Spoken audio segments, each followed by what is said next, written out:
Quantos anos você tem de, assim, como você começou essa carreira, na verdade? O que você começou a fazer primeiro? Tá, eu dava aula. Eu era Você já foi professora. professora? Nunca foi meu sonho. Também nunca foi meu dom. Eu fui professora porque eu queria ser mãe. Eu escolhi ser professora porque eu queria ser mãe. Então, assim, eu tinha pensado... Eu gosto muito de publicidade. Eu sempre fui apaixonada por comercial. Eu gostava... eu pensava em ser relações públicas. Eu pensava... Várias coisas. Aí... Só que tudo que eu desenhava planta quando eu era pequena. Eu amava. O pessoal em casa ficava me dando desafio. Tipo assim, tá, imagina que você tem um terreno de 10 por 30 e você quer um sobrado de 3/4. Aí eu ia lá, desenhava, não sei o que, voltava, eu mostrava. Eu amava fazer. Sempre gostei. Então, disso também, pensava em fazer arquitetura. Mas aí, toda a profissão que eu pensava, lá com 15, 16 anos, eu pensava assim, cara... Beleza, eu vou me formar no ensino médio, aí eu vou fazer faculdade, aí eu vou começar a fazer estágio, pra um dia eu ter um salário que justifique, que me banque pra eu poder ter um filho. Eu quero ter um filho com 18. Nossa, então já era uma decisão sua, então, ser mãe bem Era uma decisão. jovem. Quando eu fiz 15 anos, eu escrevi uma carta pra mãe da minha amiga, que é a Mariana, minha amiga. A tia Tere, eu escrevi uma carta pra tia Tere, que ela tem até hoje, falando que quando eu fizesse 18 anos, eu ia ter uma filha menina e ia chamar Mariana. E da onde que veio essa? Não sei, foi só decisão. Só decisão. Acho que porque o meu pai, ele sempre foi muito mais velho. Ele é mais velho que a minha mãe, né? É 17 anos mais velho que a minha mãe. Então, meu pai foi meu avô. O meu pai era aquele pai que ele dava o dinheiro, mas não ia pro bosque junto. Ele dava o dinheiro, mas não ia pro circo junto. E eu falava assim, cara, o que eu quero dar pra minha filha, né? Porque eu sempre falei que ia ser menina, é a minha juventude. Eu quero ser a mãe disposta. Eu quero ser a mãe que vai no circo e que vai no tobogã e que, sabe? Então, eu quero viver... Eu quero dar a minha juventude pro meu filho. Pra minha filha, né? Que eu sempre falei que ia ser menina. E aí... Então, desde os meus 15 anos, eu me preparei pra ser mãe. Então, eu fui fazer magistério porque na minha cabeça professor trabalha meio período. Aí, o bebê vai ficar meio período na escola... Quando ela sai da escola, eu saio do trabalho, a gente tem outro período junto. Você já namorava alguma coisa assim? Não precisava, não. Nem interessava quem seria o pai. Você já estava certa que aos 18 meio Xuxa Meneghel, sabe? Vem aqui, faz um filho, depois segue tua vida. É meio isso. E aí, foi isso. Com 16 eu comecei a namorar. Quando eu fiz 18, eu falei, então, é o seguinte... Eu tenho esse plano aqui pra mim, eu não sei qual é o teu plano. Não foi golpe da barriga, não. Foi meio que, olha, é isso aqui e aí eu engravidei no final de 99, que era o meu 3º ano de magistério. O ano 2000, que foi o ano que a Má nasceu, foi o meu último ano do magistério. Então, eu corri tudo, porque, por exemplo, estágio, você não pode fazer. Quando você tira a licença gestante estudante, é real, não é só que você não vai pra aula. Você não pode fazer estágio, você não pode fazer nada. Então, eu corri, nos primeiros meses do ano, eu já com um barrigão de 5, 6 meses, eu fazia... Porque eu estudava em período integral. Então, eu fazia de manhã... estudava, à tarde eu tinha alguns dias estágio, alguns dias aula, e à noite eu ia para um outro estágio. Eu fazia estágio em educação de adulto para poder dar as horas que eu precisava para me formar. Porque eu poderia fazer estágio no dia seguinte, mas eu não queria atrasar minha formatura porque eu precisava prestar o concurso. Para poder sustentar minha filha.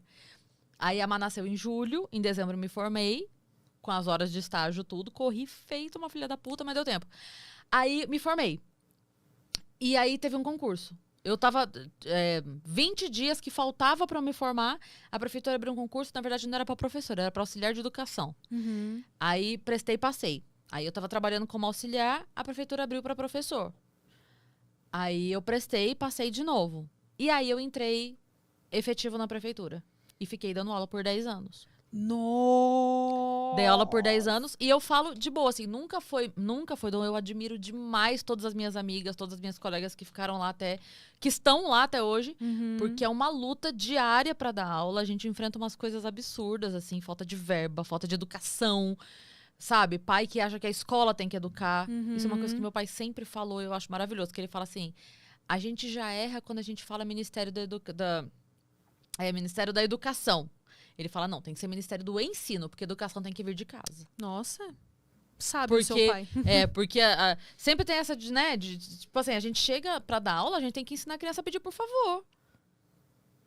é muito absurdo, assim. E a gente trava uma briga com os pais que, numa posição de culpa, porque trabalham o dia inteiro, mima o filho. E aí a professora não pode brigar com a criança porque o pai mima o filho, mas a gente não briga porque não gosta da criança, a gente briga porque quer educar.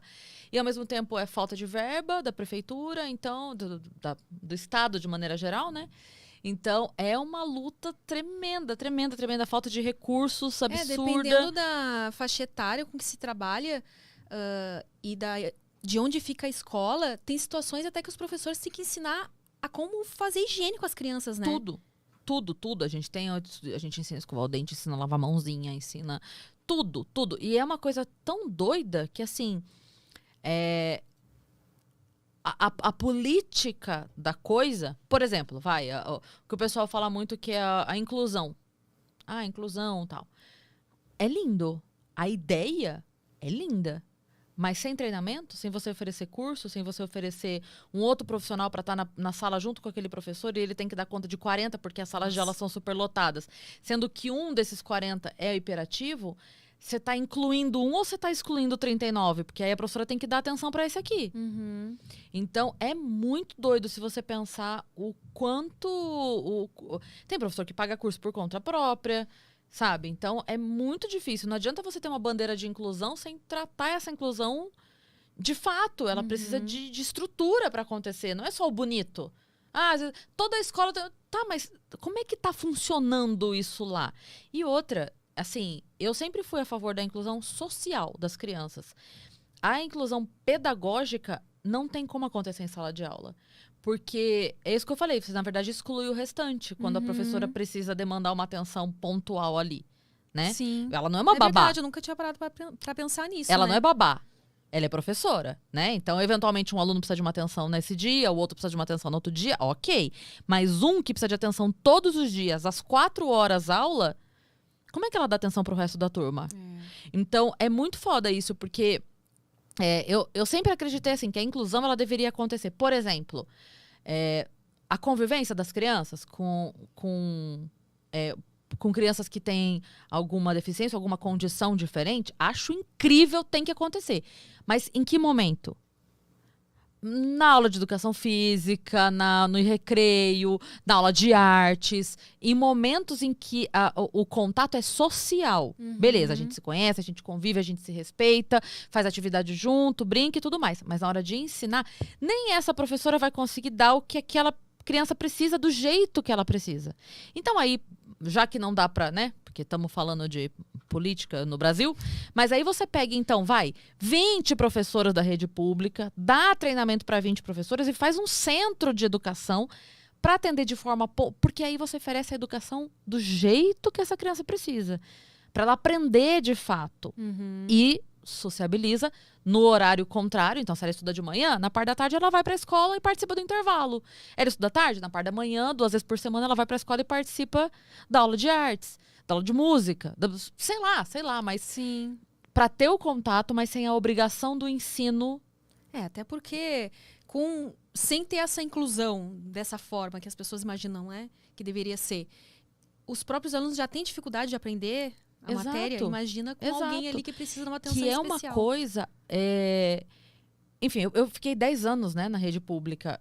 E é uma coisa maluca que você não pode repetir aluno. Nossa, isso porque existe uma verba que o governo federal recebe e repassa para alunos passantes, para alunos aprovados. Um aluno retido, ele é gasto. Então, não é que a política de passar aluno pela saúde mental tem nada a ver com isso, até porque é muito pior para uma criança ir para uma série avançada onde ela não acompanha. Para a criança, isso é muito mais humilhante, isso é muito mais vergonhoso do que ela repetir um ano. Pode doer 2, 3 semanas, ela já fez mais 20 amigos diferentes, ela esqueceu que ela era de outra turma. Agora, o que não adianta é a criança chegar na 6ª série sem saber ler e escrever, porque na primeira passou empurrada, na 2ª passou empurrada, na 3ª passou empurrada, na 4ª... O que ela vai aprender de biologia se ela não sabe escrever bola? Um texto não sabe escrever para conversar. Então, acontece muito isso, porque a gente tem que passar. É um processo poder repetir um aluno de ano, porque não é vantajoso financeiramente E aí, quando eu falo estado, eu não tô falando estado, é município, estado, federação. Não é vantajoso financeiramente. E aí você tem índices de aprovação que sobem, mas não é que a educação melhorou. É que o tanto que se exige diminuiu. Então, assim, quando eu comecei a dar aula, tinha as normas de cada série. Então, por exemplo, assim, para passar da segunda série. Então, já as 4 operações básicas, você começa... divisão ainda não, mas até a multiplicação já está ali forte na segunda série. Você começa... Enfim, tem as coisas ali que você tem que ter, né? Chega num ponto que se da 4ª série a pessoa não sabe divisão, a criança não sabe divisão ainda, é meio, mas tudo bem, ela aprende no caminho e passa. Então, quando você começa a exigir menos, você passa mais. É claro que passa mais. Sim. Mas não é que a educação melhorou e você tem menos aluno retido. É porque passou a exigir menos. E aí você passa mesmo, porque... não, ela sabe as letras do alfabeto. Na 5ª série, passa. Não passa. Gente. E é muito difícil isso, porque... a discussão começa a virar emocional, do tipo, mas pra criança, não sei o que, é ruim. Mas ninguém vê o outro lado. O quão vai ser ruim pra ela chegar numa série mais adiantada. Ruim sem não ter acompanhar. Alguém que tenha disposição ou que tenha apoio pra ensinar aquela criança como ela deveria ser ensinada, né? Também, Toda assim, criança tem capacidade de aprender, mas... É muito de saber lidar. Eu tive um aluno, eu tenho a carta da mãe do André até hoje. Se eles estiverem vendo, se virem esse vídeo, um beijo pro André e pra mãe dele. Eu não lembro do nome dela. Mas o André foi um aluno que eu tive que ele ficou retido. E ele já era maior. O André cresceu muito, então ele já era maior do que os amiguinhos da mesma idade. Quando ele foi para uma sala com crianças menores, ele mais se destacou ainda, né? Então ele foi no primeiro dia de aula, não voltou mais. Ele ficou 2 semanas sem ir. A mãe dele, desesperada, foi lá. O André não quer voltar, e não sei o quê. É por isso que eu falei, é um primeiro momento, entendeu? Só que a gente tem que saber lidar. A gente tem que ter um preparo ali pra lidar com isso. Aí eu virei pra ela e falei, vamos fazer assim? Convence ele a vir um dia. Faz algum trato com ele lá, convence ele a vir um dia. Ela falou, tá bom. Aí ele foi. Aí o André chegou, eu vi que ele tava.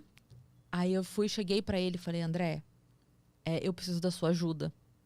Porque, assim, eles são muito pequenos.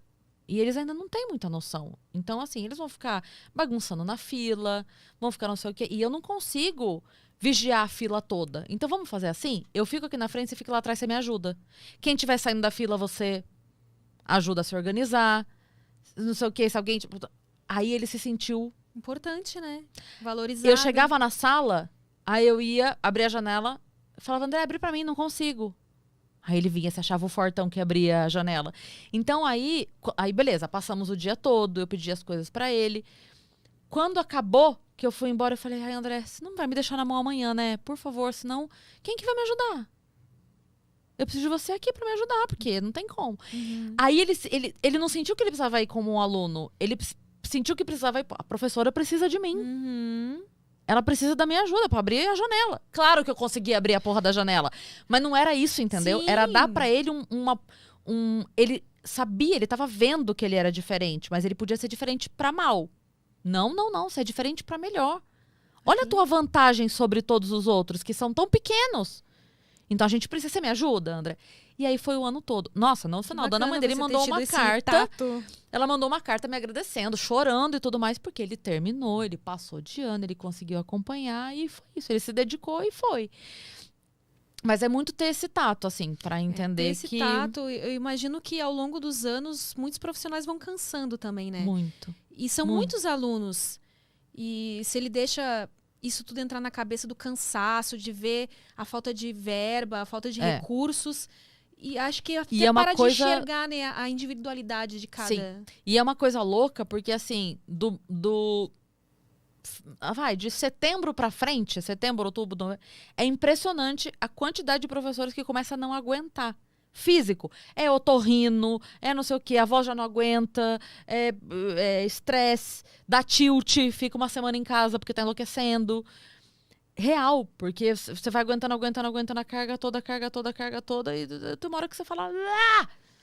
Sabe? A voz não aguenta, a mente não aguenta, a saúde não aguenta. ajuda. Mas enfim, aí...